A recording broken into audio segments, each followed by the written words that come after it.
अरे राधा, जयपुर पहुंचने के लिए दूसरा रास्ता नहीं है। जंगल पार करते ही हम घर पहुंच जाएंगे। नहीं, मुझे डर लग रहा है।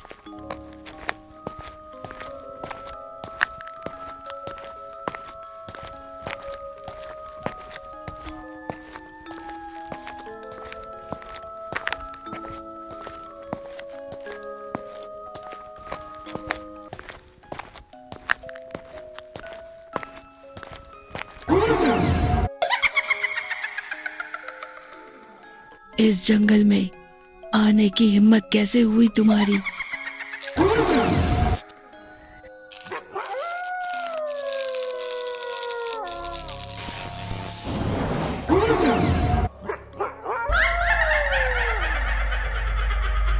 और एक अजीब सी हंसी उस रात के वीरान से सन्नाटे में गूंजने लगा। राजा जयपुर गांव शहर से थोड़ा दूर था।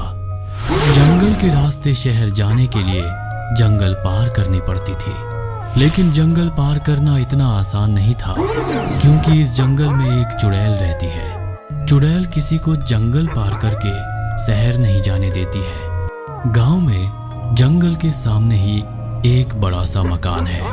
ये है गांव के मुखिया सोहन लाल जी का घर। इनका बेटा रमेश शहर में बड़ा सिविल इंजीनियर है। उसकी शादी 2 साल पहले राधा से हुई थी, पर 2 साल बाद रमेश राधा को लेकर पहली बार जयपुर गांव आया। गांव आने के लिए जंगल से ही आना पड़ता है। इस बात का राधा को ताज्जुब हुआ कि तभी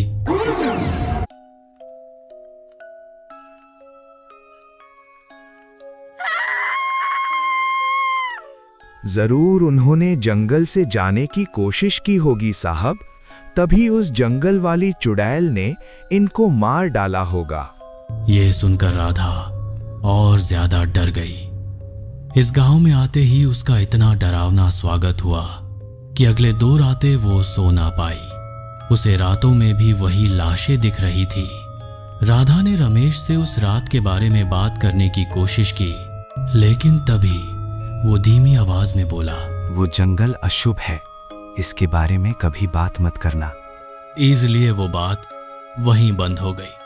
पर फिर भी राधा के दिमाग से वो बात दूर नहीं हुई। उसके कमरे की खिड़की से वो जंगल उसे दिखाई देता था, और रात में वो जंगल बहुत डरावना लगता था। उसे अजीबोगरीब आवाजें आने लगती, ऐसा लगता था जैसे उसे कोई जंगल में बुला रहा हो।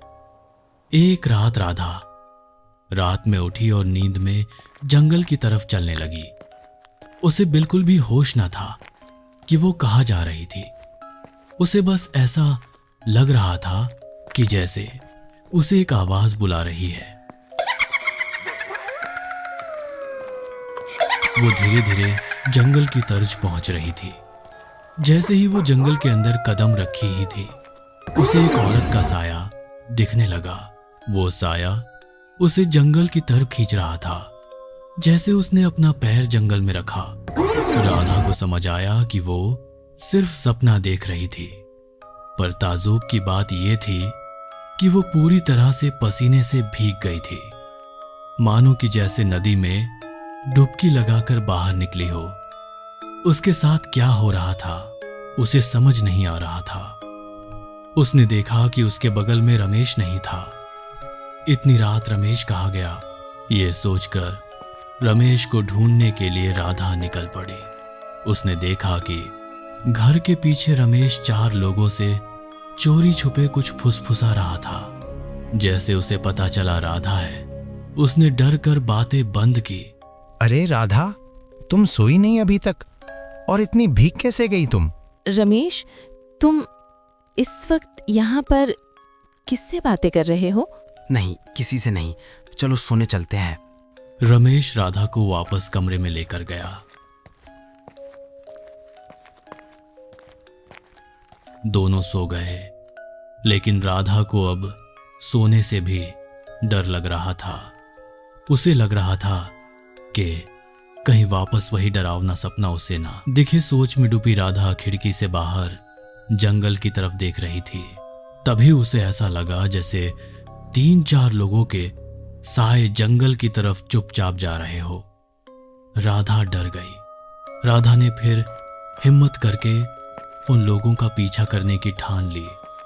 वो चुपचाप घर से बाहर निकली और जंगल की तरफ जाने लगी।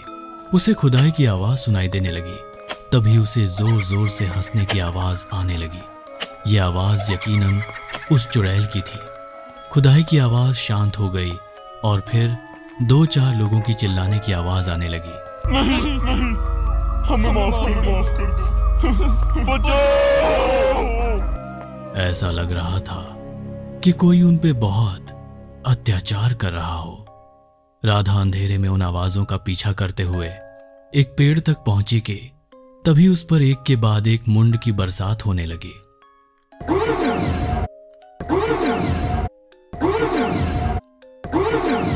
उसे अंधेरे में कुछ समझ नहीं आया और जब उसने थोड़ा ध्यान से देखा तो पता चला वह गोले, पत्थर या कुछ और नहीं बल्कि 4 मर्दों की मुंडियां थी। एक एक मुंडी का चेहरा देखकर राधा डर से कांप उठी। ये 4 चेहरे उन्हीं लोगों के थे जिनसे थोड़ी देर पहले रमेश बातें कर रहा था। तभी एक चुड़ैल की आवाज गूंज उठी।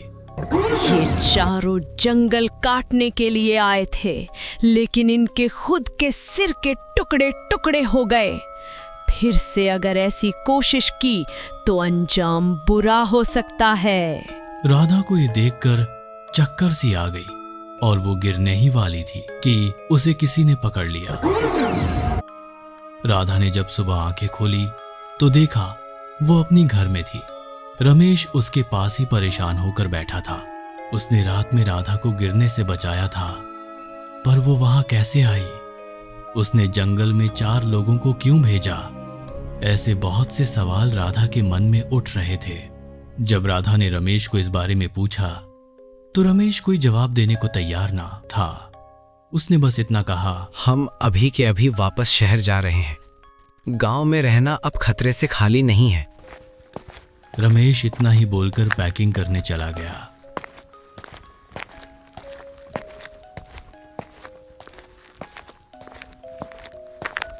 रमेश और राधा जंगल के रास्ते से शहर की ओर निकले।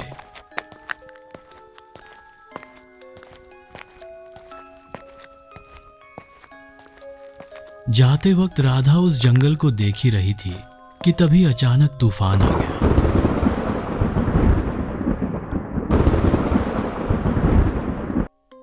अचानक तेज बारिश होने लगी और जंगल में जोरदार हवाएं चलने लगी। मानो ऐसा एहसास होने लगा कि अब कलेजा फट जाएगा। पैर लड़खड़ाने लगे। तभी उस चुड़ैल की आवाज आई।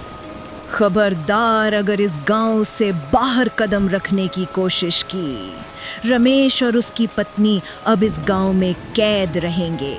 अगर फिर से जंगल पार करने की कोशिश की तो पूरा गांव तहस नहस कर दूंगी। ये बात सुनकर रमेश और राधा डर गए। जंगल के कुछ दूर पर खड़े गांव वाले भी ये देखकर और ये सुनकर हैरान हो गए, क्योंकि अब तक जंगल कोई पार नहीं कर सकता था, पर अब दिन में किसी को भी जंगल पार करना चुड़ैल ने अब मुश्किल कर दिया। तभी एक हवा का झोंका आया और दोनों जमीन पर गिर पड़े। रमेश और राधा तेजी से भागे और वापस गांव में आ गए। अब राधा और रमेश को राजा जयपुर में ही रुकना पड़ा। राधा पेट सी थी, वो जल्द ही एक बच्चे को जन्म देने वाली थी। अब राधा को रात में आने वाले जंगल के सपने बंद हुए। उसे रात को अच्छे से नींद आने लगी। रात को खिड़की बंद रखने के बावजूद ठंडी हवाएं आती थी। कुछ ही महीनों बाद राधा ने एक बच्चे को जन्म दिया। गांव में, घर में खुशी का माहौल था। फिर भी ऐसा लग रहा था कि कोई बुरा साया उन पर मंडरा रहा हो।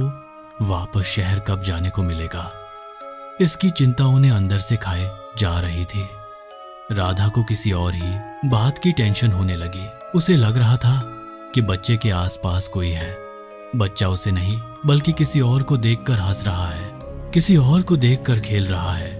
कोई दिखाई नहीं दे रहा था, फिर भी बच्चा किसी अदृश्य साए के चंगुल में था।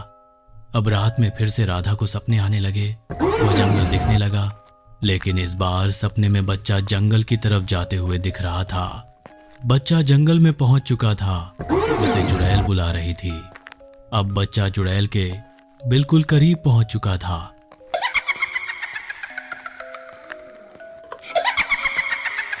चुड़ैल उसकी तरफ बढ़ रही थी।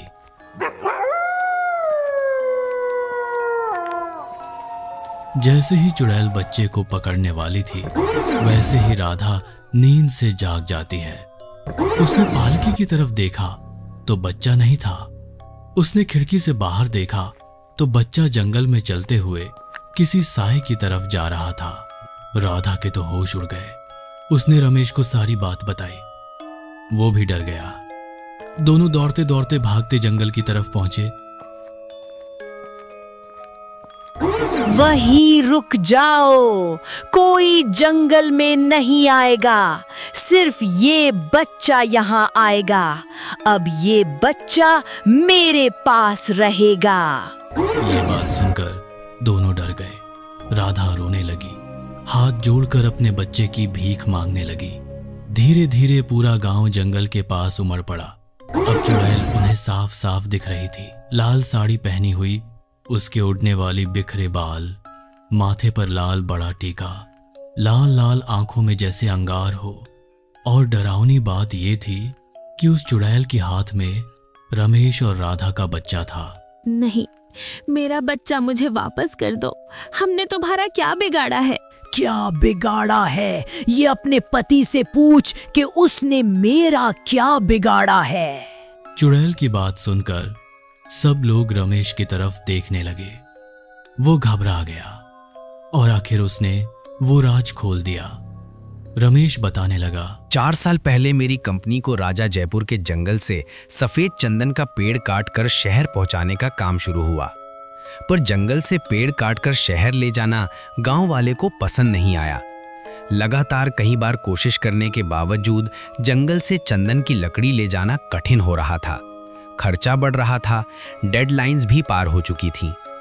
2 साल हो गए पर जंगल से लकड़ी ले जाना नहीं हो पाया। काम हाथ से निकल जाने का डर था। मैं बहुत परेशान था। तभी मेरे एक मुलाजिम ने कहा, साहब जी, आप नहीं जानते कि जंगल से कभी भी आप लकड़ी नहीं ले जा पाओगे। तो फिर कैसे ले जाएंगे? मैं तो सिर्फ चंदन की लकड़ी ही केवल शहर पहुंचाता हूं। फिर भी ये गांव के लोग जंगल से लकड़ी नहीं ले जाने दे रहे हैं। ये गांव का मुद्दा नहीं है साहब जी। वधू नाम की एक औरत जब तक जिंदा है, वो जंगल से लकड़ी नहीं ले जाने देगी। अगर आपको जंगल से अपना कारोबार करना है तो पहले वधू की बलि चढ़ानी पड़ेगी। क्या बलि चढ़ानी पड़ेगी? ये क्या बात हुई? जंगल से कारोबार करने के लिए अच्छी योजना और पैसों की जरूरत होती है, बलि चढ़ाने जैसे घटिया काम की नहीं। ये सब तो पहले से ही आपके पास थे, फिर भी आप जंगल से लकड़ी शहर नहीं ले जा पाए, क्योंकि वधू इस जंगल को कभी नहीं काटने देगी।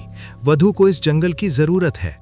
आप उस वधू के बच्चे की नर बलि चढ़ा करके देखिए, जंगल का काम फिर कुछ महीने में ही पूरा हो जाएगा, वो भी बिना किसी रुकावट की।